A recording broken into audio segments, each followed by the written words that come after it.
A YouTuber films empty daycare centers in Minnesota, claims massive welfare fraud. His video goes viral.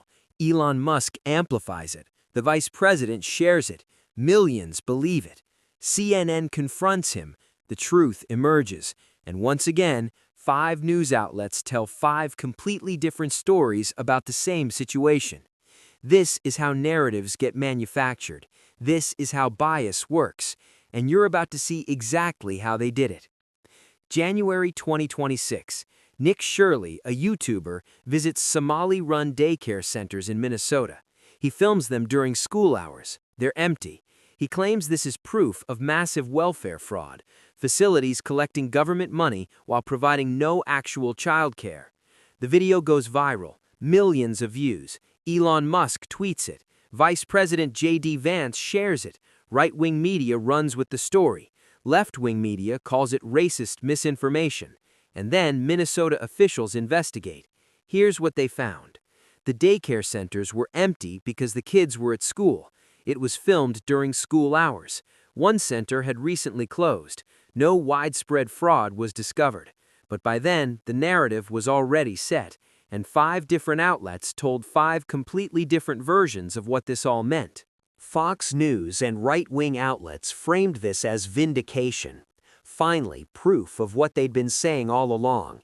Immigration fraud, welfare abuse, Somali communities gaming the system, tax dollars being stolen.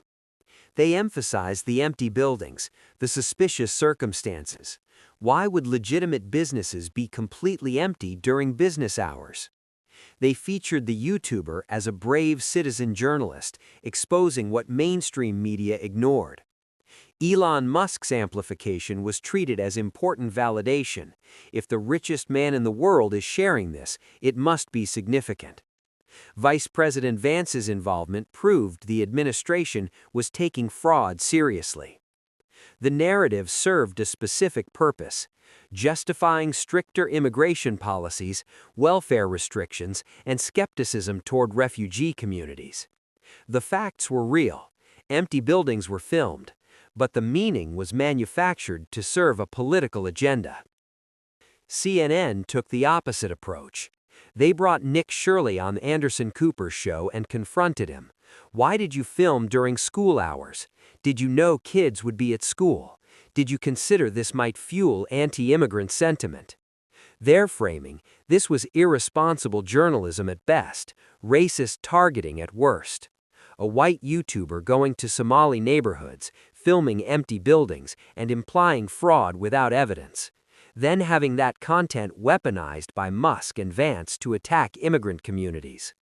They emphasized that Minnesota officials found no widespread fraud, that filming daycares during school hours obviously shows empty facilities, and that this fits a pattern of targeting minority-run businesses with suspicion. CNN's narrative served their purpose, defending immigrant communities, criticizing Musk and Vance, and positioning themselves as fact-checkers against viral misinformation. The confrontation itself became content, CNN holding truth to power, supposedly. NPR took a more measured approach. They reported the story but emphasized complexity. Yes, one daycare center that was filmed had recently closed. Yes, there have been some documented cases of daycare fraud in Minnesota's past. But no, this video didn't prove widespread current fraud.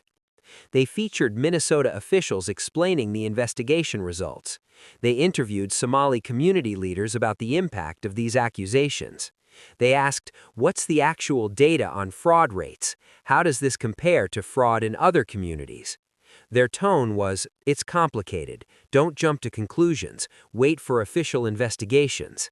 They positioned themselves above the partisan battle, thoughtfully examining all sides. NPR's brand served their purpose, the reasonable, educated alternative to partisan media. But by staying neutral, they arguably gave credibility to a narrative that was built on misleading footage. Conservative YouTube and independent media exploded with coverage. This wasn't just about daycare fraud. This was proof that citizen journalists were doing the work mainstream media refused to do. Nick Shirley became a hero. The narrative, Mainstream media protects certain communities from scrutiny. They call everything racist to shut down legitimate questions.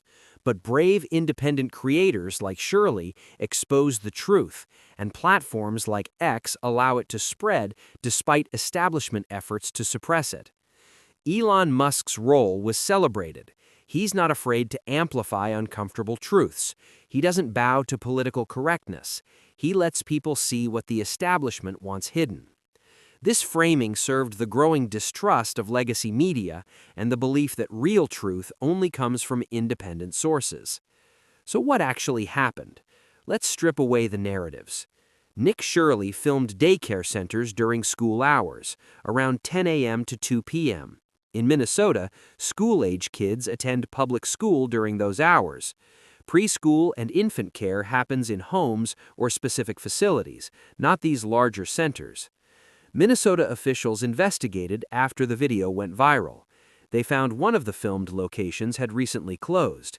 The others were operating, but empty during school hours because that's when their clients, school-aged children, were at school. No widespread fraud was discovered in this specific investigation.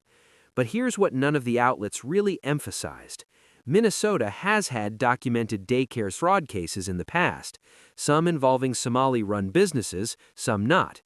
The state has been working on enforcement, so there's a kernel of truth that legitimate fraud has occurred, even if this specific video didn't prove it. The question isn't whether fraud has ever happened, it has.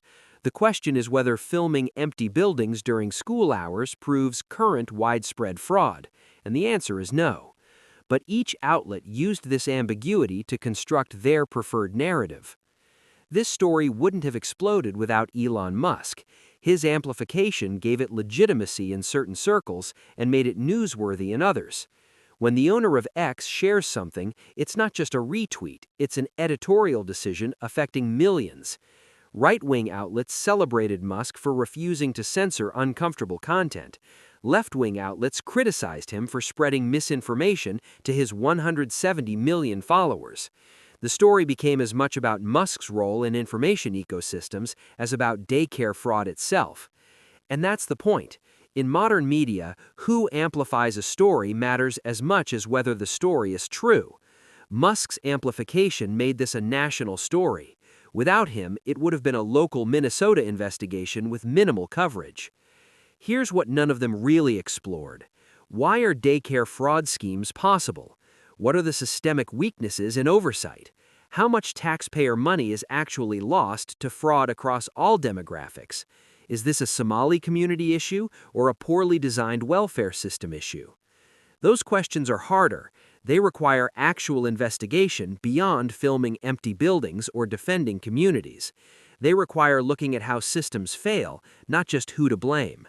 It's easier to turn this into a story about racism or immigration or brave citizen journalism, because those stories fit existing narratives. They drive engagement. They confirm what audiences already know.